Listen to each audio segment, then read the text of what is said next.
أعوذ بالله من الشيطان الرجيم. بسم الله الرحمن الرحيم. إن الذين كفروا من أهل الكتاب والمشركين في نار جهنم خالدين فيها أولئك هم شر البرية. Ngicela u-Allah angivikele kusathane ongathandwa. Egameni lika-Allah onomusa onesihawu.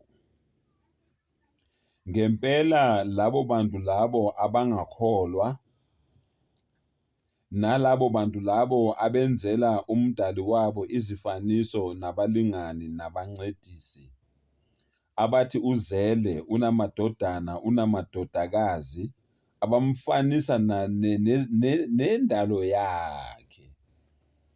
U-Allah uthini? Uthi labo bantu labo baya esihogweni.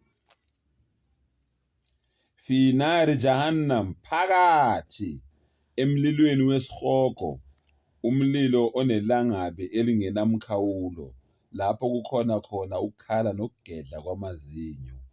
U-Allah akagcini lapho, uthi yingoba ulaika hum sharrul bariya, bayizidalwa ezimbi kunazo zonke izidalwa umdali ake azidala emhlabeni. Bayizidalwa ezimbi. Ngani? Ngoba bathuka umdali wabo, bakhuluma amanga ngomdali wabo. Umdali uyena obadalile, kodwa bakhonza abanye onkulunkulu.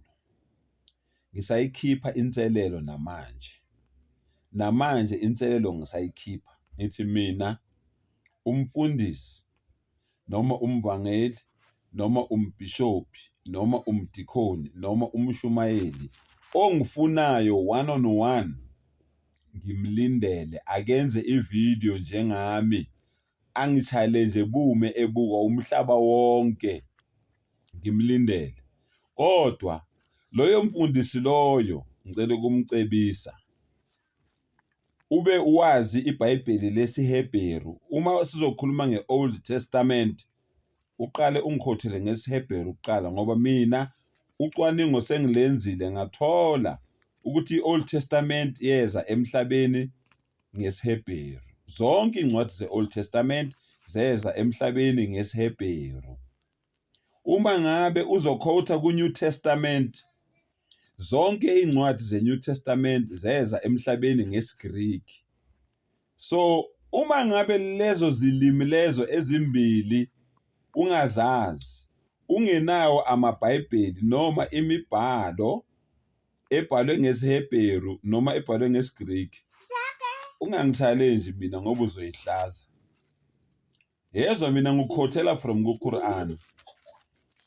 Ngikukhothela from ku-Quran ngoba i-Quran yeza emhlabeni ngolimi lwesi-Arab. Yingakho ngikukhothela ngani? Ngolimi lwesi-Arab, ngoba ngifuna ukukubonisa ukuthi mina angithathi mashansi. Wena-ke ofuna ukuchallenge mina, ungalingi ukwenze lokho. Ngiyaxwayisa ngempela, ungalingi ukwenze lokho, uzozihlaza emhlabeni wonke jikelele.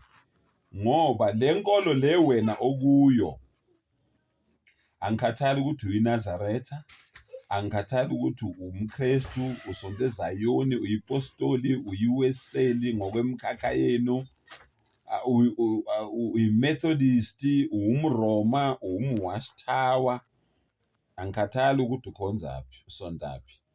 Ungalinge ulenze lelo phutha lelo. Kodwa uma ngabe uyazithemba, angiyiqhayisi, ngikutshela nje iqiniso njengoba linjalo. Mina ngifunda iQuran, isambulo sokugcina esingazange sashintshwa, isambulo esingawakhulumi amanga, esikhuluma amaqiniso kuphela.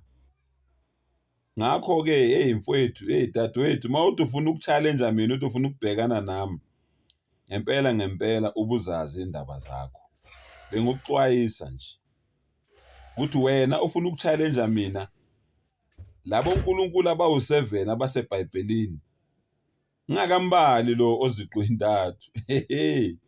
Mawuchallenge mina uzokhetha ukuthi imuphi uNkulunkulu ozokhetha ukukhuluma ngaye kulabo abawu7 engithi mina ngibatholile eBhayibhelini.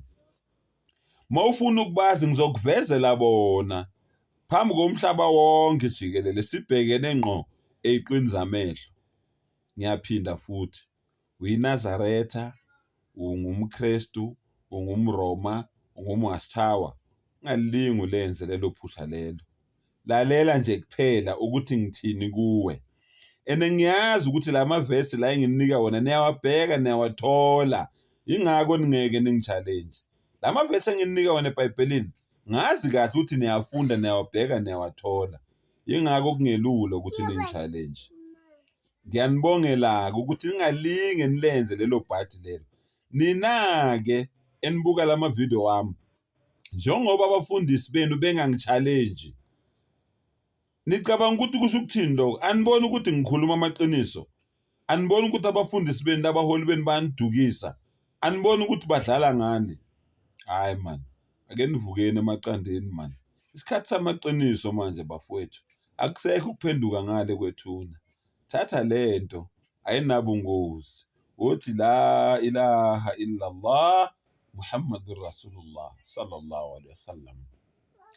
Bese uyaqala uphila impilo yeqiniso ngoba kwamanje niphila impilo yamanga ngaphansi kwabo bonke labaholi benu laba abanidukisayo. Wa akhiru dawana anilhamdulillahi rabbil alamin.